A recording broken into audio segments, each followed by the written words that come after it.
This is a total body mobility practice that can serve you throughout your cycle in any phase. This is a great one to program between your upper and lower body strength days. It's a great one to use on any rest day or when you're just feeling a little bit lower energy and you need something more gentle, but you still want it to be effective. This practice complements your strength training, your yoga, anything where you're moving your body. This type of mobility work will help you get greater range of motion. It'll give you greater access to the muscle groups that you're working so that you can get more from every rep, so that we're working smarter and you're getting more with less. So in today's workout, we have 10 different mobility exercises. We're doing just 2 rounds and we have longer intervals. So we get to enjoy each one for a full minute, and then we have 30 seconds of recovery and transition.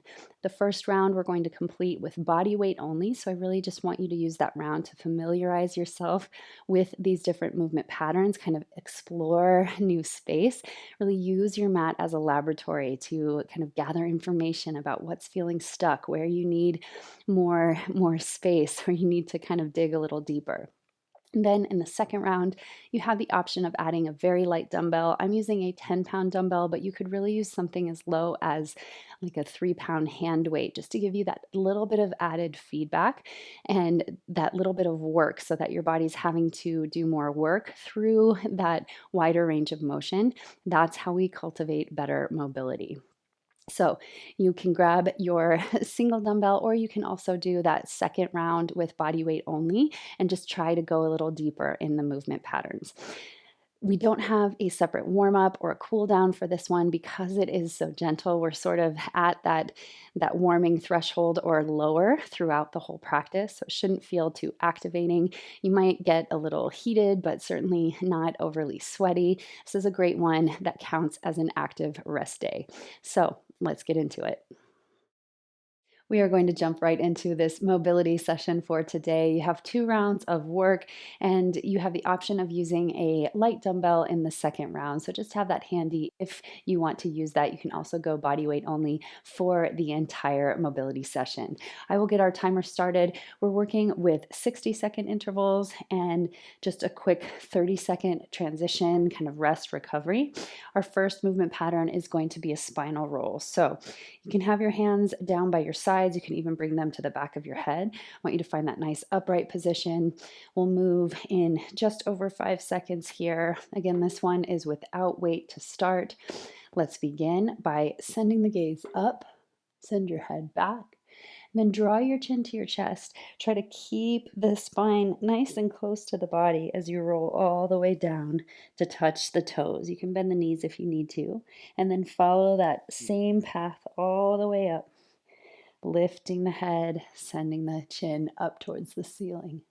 Come back, tuck the chin, keep the head close to the body. Really try to roll the spine all the way down.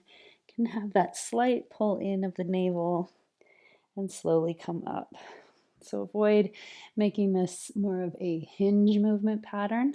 Instead, I really want you to articulate each bone of the spine as it enters that roll, as it rides that wave, and then it slowly stacks one on top of the other all the way to the top. We've got about 5 more seconds here. Breathing all the while. And we will exchange. Next up, we have a single overhead squat. So your feet will be hips width distance, maybe slightly wider. I want you to keep them as narrow as you can because that will help cultivate more space in the hips. You're going to take one arm up and the opposite arm out to the side. We're simply squatting with that one arm overhead. So as narrow as you can, I want you to focus on keeping the chest upright and only come so far down as you can with the chest elevated. If it starts to tip forward, that tells you that you're at the extent of your range of motion. So we're here, keeping the chest lifted. You can press the palm towards the sky to kind of support that chest open quality. Make sure your knees are tracking over the toes, that they're not splaying out or knocking in. And really try to expand and lift through the chest. So you feel kind of the core fire up here in a different way than what we're used to in traditional squats. When we take the arms overhead, requires a lot more stability and activity throughout the spine. The rivers of the spine will come alive and wake up. We're here for about 10 more seconds. Down and up. We've got 3, 2, and 1. Shake it out. So we have these nice kind of luxurious recovery periods here, 30 seconds, just moving around your mat. If your heart rate has popped up, you can help guide it down. This is a good practice for an active rest day, so we want to keep the intensity very low. We want to be warming from the inside out, but without excess effort, excess strain. Coming into the second side now. So opposite arm reaches up and we come down and up. You can also turn the palm to face out. Sometimes I find that helps. Or even to face back to get that external rotation. So you can kind of play with that hand position, see what allows the most shoulder range. So you want to keep that upper arm kind of in line or behind the ears even. Again, we're not letting the chest lean forward. We're lifting up, staying nice and steady. Again, finding that position of the legs. You're spreading all 10 toes. I even like to lift my toes off the mat, especially when practicing without shoes, so that you can really feel the ball mound and pinky toe side of the foot anchoring down, supporting you. We're here for 5, 4, 3, 2, and 1. Roll out the shoulders. It's a lot of effort to hold that arm overhead. And then we're going to come into a kneeling position. I want you to take your right leg out to the side, hip open. So the toes kind of in line with the knee, and you have lots of space to move around. Your opposite leg, so the knee that is kneeling, you have the shin coming straight back, so it's not tipping out or in. And then we're simply going to enjoy some deep hip rocks here. So working between that deep bent position in the right knee and then straightening. I want you to make sure that as you come into that bent position, gaze down the inseam of your leg, you can see your big toe. So you have that nice alignment in the knee. Feel that stretch across the bowl of the pelvis. You might even add some arms with it. And I want you to drop into that rhythmic pattern in the breath so that you can hear it flow in and out. It should be low intensity enough that you can breathe through the nose throughout this entire practice. So it can be a really calming, really grounding practice for both body and mind, where you leave feeling a bit more relaxed, maybe releasing any charge or agitation that you came in with. This is a great one to use, again, on your rest days or any time in the second half of the cycle where you feel your mood a little bit disrupted. Let's come into the kneeling position next. I'll demonstrate from the side here. We are going to move through a hinge to a lean. So you're going to take your hands behind your head, bring your hips as close to the heels as they can. I want you to bring heart, belly, chest toward the thighs, and then we lift up. We're going to reach forward and lean back. So pretty simple movement here, just kind of expressing both the back body and the front of the legs. Here we go. We hinge, come as far down as you can in the knees, and then reach, lean it back. Come forward, open, hinge, keep the tops of the feet grounded. I feel mine wanting to pop up, and back. So the spine moves as a unit here. I really want you to press through all 10 toes, spread them nice and wide, especially as you come through that reverse curl or that lean. Find your breath. Make sure you can hear it. Move into the body and out of the body. It is the most direct vehicle for connecting our presence, our mind, with the body. It gives us something to anchor to, something to pay attention to. We're here for 5, 4, 3, 2, and 1. We're going to come into our rocking lunge in the second side. So left foot out to the side. Just make sure again that you have your alignment. So toes are facing the short edge of your mat, not turning out or in. And then the knee follows. So it tracks directly over the second and third toe. Opposite shin pointing straight back. You've got that opposite foot, toes spreading and pressing into the mat. Let's begin now. So we bend deep, feel that stretch, and come up. These pulsations can be as quick or as slow as you like. I find kind of a slower pace allows you to feel kind of how the sensation changes from straight to that deep bend and opening. I want you to try as best as you can to keep the hip bones level. So we're not tilting the pelvis side to side. We're just moving it from left to right here, kind of gliding across in space. We've got that nice healthy tone in the belly. So it's not softening, we're not relaxing the belly, but at the same time, we're not creating any constriction. So it's that integrated place where you're stabilizing the pelvis by drawing the low belly in, curling the pubic bone slightly toward the navel. We're here for 3, 2, and 1. We'll lower down to a seat here. Bring your feet out in front of you. For this first round, you can have the hands behind so that you can really get the feel in the hips first. The second round, we'll be holding a weight at the chest. So use this opportunity with support to experiment and really feel the movement. We're moving into a shin box where we just rotate side to side and come up. We'll move in 3, 2, and 1. The key here is to keep your feet grounded on the mat as you move through to the other side. So the feet aren't lifting. They stay grounded. They just roll from the inner edge to the outer edge and vice versa. Just like they're trading positions. I want you to keep the chest nice and lifted, especially as you come through center. Try to resist that temptation to round the upper back. Instead, you stay nice and lifted.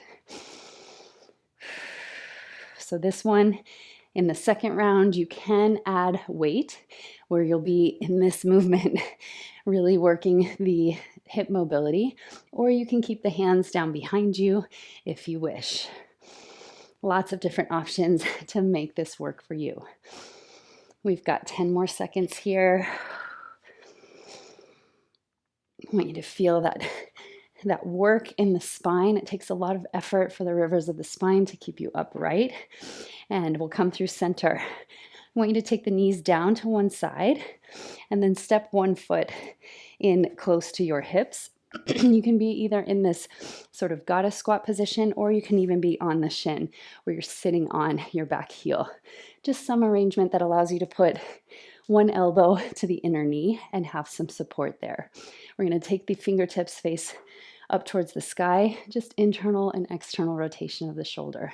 So we rotate it down, take your palm towards your ankle, and then reach it up, almost like someone's pressing your palm open. Down and up. What I want you to look out for is that your shoulder is not moving. So it's just the forearm moving. We want to avoid this happening, which takes the work out of the shoulder, the mobility there. Instead, you can use your opposite hand maybe to stabilize that shoulder and lift it up and back down. This is one, again, you might choose to add weight in the second round or just work with the range of motion, body weight only. I want you to see if you can touch your hand and fingertips to your ankle without letting the shoulder dip in. So you might feel some crinkles and cracks happening in the shoulder joint. That's what we're looking for, is to create more space, to clear anything that's stuck. We've got just a few more seconds and then we'll switch sides. And just switch so you can bring the other shin down. Opposite foot up. If this is too much knee flexion, you can always take that leg out and just have the knee wherever it's most comfortable. What I want you to make sure you can have is that upright spine so you're not rounding in. So whatever arrangement in the legs feels good. We'll take the fingers facing up towards the sky and we'll move in 3, 2, 1. Again, you can use that opposite hand to stabilize the shoulder if you wish. This one, I definitely feel a little bit more of that internal friction, so I can feel the little bumps and places where it tends to get a bit stuck. So I'm really using the opposite hand to fix that position of the shoulder so that you're literally rotating your upper arm bone in the shoulder joint. Again, chest is lifted, got that nice spinal alignment. We're here for just under 30 more seconds. We have one more exercise of this first round, and then we will come back to standing and start with our spinal rolls. We've got 12 more seconds here. Make sure your shoulders are staying square to the front, nice and even. Last 3, 2, and 1. Take the legs out wide wherever they are most comfortable. I want you to shift onto the front of your sitting bones, curl those toes back toward the shins, press the backs of your knees into the mat. So you have the quads nice and active to signal that release in the backs of the legs. And then we're going to take the hands behind the head. This one, pretty advanced movement pattern. So we're going to fold as far forward as you can come and then back. If that's too much, use your hands for support so that you can keep the neck nice and relaxed. This one, again, really fires up the back body while working deeper range of motion, deeper flexibility in the inner thighs, the hips, but you have to stabilize the legs. So keep pressing the backs of the knees down, hugging the toes toward the shins. Elbows stay nice and wide, back of the neck is long. I want you to think you can almost take your hands and it's like you're lifting your ears away from your shoulders to create all that length, and then you're softening the shoulders down away from the ears. Breathe in and out. Again, this can be as slow and controlled as you like. Maybe you spend a little bit more time at the bottom in that stretch. This is our final exercise of this round, and then we'll slowly transition back to standing. This time we'll grab that dumbbell for a little extra feedback in the second round. So take your time as you come out of this seated position.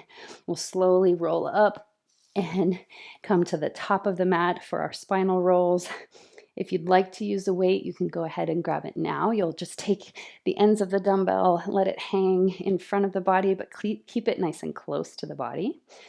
We'll start with our spinal rolls in just about 5 seconds. Remember, tilting the head back first. Let's begin now. So take the back of the head behind you and then tuck the chin. Keep that chin close to the body as you roll forward. I want you to really feel each bone as you come down into that spinal roll, and then restack the bones of the spine one by one. I naturally just kind of move toward eyes closed in this exercise to really be able to feel the movement and that wave of the spine. So taking out some of the visual input can help you tap in to what's happening in your body, give you more of a proprioceptive quality where you're not relying on the visual input. You just have that inner knowing, that inner sense of where your body is in space. Curl the chin in, keep it close, and then slowly fold the spine. Keeping a micro bend or a generous bend in the knees, whatever feels good. And we'll switch. So we've got our overhead squat.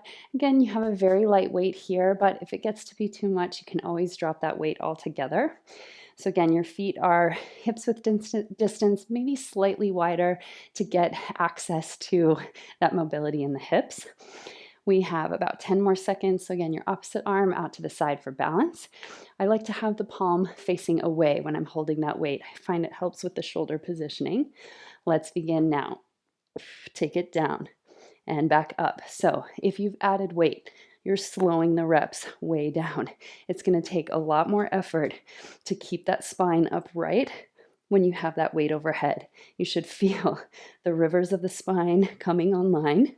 But if that trends towards strain or you feel any pulling in the lower back, I want you to ditch that weight. And just focus on the shoulder mobility, that chest opening, keeping the spine upright. This is a lot of core work,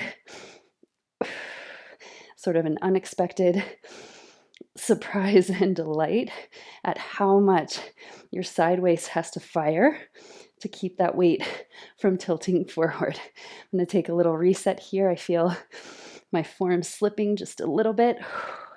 We've got 5 more seconds. And slowly come up. You can set that weight down for a moment.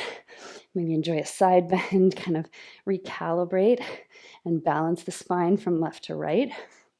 We'll move through that same exercise now on the other side. So get ready with your weight. Find the position in the hips and the feet. You want your toes mostly pointing forward, but if they need to come out just a touch to allow that squat, that's okay in this movement pattern, this overhead squat. So you may notice your dominant side might feel a little bit different when that weight is overhead because it activates the opposite side in the obliques, in the low spine. So for me, when the left side, non-dominant side, is doing the work overhead, it feels a little bit easier because my right side is working and it's the dominant side. So it's a little bit of that kind of counterintuitive quality because we are kind of bridging both sides of the body here. It's great work for kind of cognitive function, for mental clarity, to join left and right sides of the brain. Take a little reset once again. These build quickly. Come down and up. Shake it out. Slowly make your way down to a kneeling position first. Then we'll step that right foot out to the side. Untuck your left toes. Left foot is pressing into the mat. And then you can take your weight either upright if you have it, or just resting on the thigh. We're going to use that weight to give a little bit more gravity, a little bit more depth for this rocking lunge. Let's begin now. So we take it out to the side and back. So it doesn't take much to feel the effects of that additional load. I'm working with just a 10-pound dumbbell today, so just enough to feel a little bit of an extra little something in the hips here. Again, your knee is dialing open. Make sure you can see your big toe as you come through center. One thing I do notice with that weight is my knee is a little bit more wobbly, so there's less stability. That means I really have to recruit the muscle, the surrounding musculature, by pressing down through the foot, kind of anchoring that foot so you know your base is not going to move. And then you use the inner and outer thighs to stabilize the knee as it comes through that deeper lunge. Breathing here. Reconnect to your inhales and exhales. We're here for 5, 4, 3, 2, and 1. Back to our hinge to a lean. So for your hinge with the weight, you can have it behind. Come down, touch the elbows, lift up, and then lean back. Bring that weight overhead.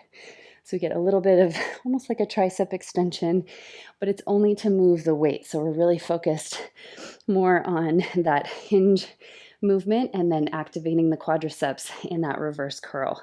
Let's get ready. 3, 2, 1. So spine stays straight and strong. Elbows come toward the floor. Then we press up, spread all 10 toes, bring the weight forward, lean back. Again, you can be doing this with body weight only. Lots of work and activation available without even adding a weight. If you have the weight, make sure your elbows are hugging in to the center, that they're not splaying out. Hinge at the hips. Keep that spine straight and strong so it moves as a unit. I want you to feel that quality of lowering all together. The spine arise as one and then comes up. That helps you keep from kind of rounding or arching the spine. Instead, it's a straight line that lowers and lifts. Press through the shins, tops of the feet as you come through that lean. Last 3, 2, and 1. We've got our lunge or half warrior 2 rocks here on the other side. So you can take a little bit of a breather. We've got about 20 seconds left. I'm just going to kind of rest the grip for a bit. This mobility work, it's not the most intense, but it is very dialed in, very focused. We're intentional with the body position, strategic with the body position. So you might find that that recovery feels really good. Let's begin now. So again, we lean and come back. Make sure your hip points are staying level, that you're not tilting the pelvis to the left or the right. And I want your shoulders to be moving with the pelvis. So the torso kind of shifts to the side as a unit. You won't necessarily come with the leg all the way straight if you've got that weight, but kind of moving in that direction. I also want you to not lose track of the bottom leg, so that shin really pressing down into the floor. That will help stabilize the bottom knee as you come through kind of that internal rotation component. So we've got kind of internal rotation with the bottom leg. We've got external rotation in that working leg. We're here for just 3, 2, and 1. Slowly transition out. We're coming onto the seat next. So again, this one, you can have your hands behind for support, or you can lower your knees to one side. You'll have your weight at the chest. So we're simply lifting up onto the shins, and then rotating through center. Keep your feet planted. They don't lift up. And then come back. It'd be very easy to just kind of arrange the feet by lifting them, but I want you to keep them down on the ground. That will kind of recruit more space, more mobility in the hips. Let's begin. We lift up onto the shins, come through center, roll from inner to outer edge of the foot, and lift. Takes a lot more focus, a lot more concentration, because you're working with a new boundary, keeping the feet grounded. Your body will want to take a path of lesser resistance, but I want you to keep those feet on the ground. Again, you're using the hands behind if you wish. So it's more of a windshield wiper effect with the legs, or you've got that weight and you're working through your shin box side to side. We've got 15 more seconds here. Breathing slow and steady. Stay with me for 5. Last 2 and 1. So you can set your weight down to get your seat situated for the next exercise. Again, we just need a bent knee to support the elbow. So you might have your bottom leg kind of out to the side. You might have it extended in more of an outstretched position so that you can keep the spine upright without demanding so much from the knees and hips. You can also kind of relax the bend in that supporting knee. Let's begin. So it doesn't have to be so close to the body. I find it's a little bit easier that way because I have more surface area to connect the elbow. But if you want to open up that angle in the bent knee, that's totally okay. So here again, we're stabilizing the shoulders not moving. We're simply lowering down and up. This one you can feel a lot with very little weight. So 10 pounds might be too heavy. You could go as light as, say, the 3-pound hand weights and just get that little bit of added feedback, that added kind of recruitment in the shoulder joint without excess strain. So I want you to really pay close attention to that. If it feels like pulling or you feel any discomfort whatsoever, I want you to go down in weight or ditch the weight altogether. You can really start to feel that shoulder working here and exchange. So we'll switch the bend of the knees. Again, find the arrangement in the legs that feels most comfortable. So like I said, you can open that ankle or that angle, up in the knee. You just might have to lean slightly forward and to the side to get the surface area, that connection and contact that you're looking for.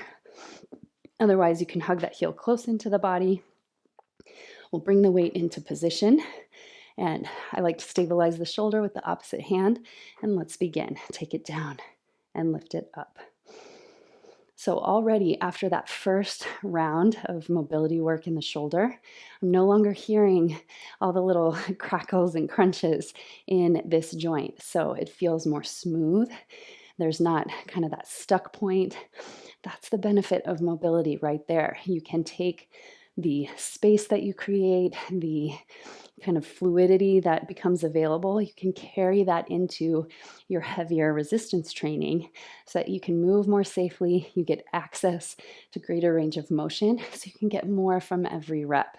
So we're not doing the mobility work just to increase flexibility and range of motion, but it really does serve us in every other practice, whether it's your yoga practice or your strength training work. We're here for 3, 2, and 1. Rest. Come into your straddle next. So this one, same thing. We're going to have that weight on the trapezius or the shoulders here, avoiding the neck. So try not to put the bar right on the neck. And we're lowering as far as we can comfortably without strain. So you'll feel the rivers of the spine kind of fire up. You want them to be working, but you don't want to feel that pull or that discomfort. So you can always decrease how far you come down if that starts to happen. Here we go. We lower down. You might even touch elbows to the floor this time and come up. Make sure that your thighs aren't tilting forward and that your spine is straight and strong. So you're curling toes toward the shins and keeping the knees pointing up toward the sky, backs of the knees pressing down, and you're stretching the crown of the head forward. So I want you to avoid kind of rounding in the upper back. I want you to feel that stretch of the heart and head out and away from you. You'll feel a lot of work happening also in the inner thighs to stabilize. We're here for just about 15 more seconds. This is our final exercise together today.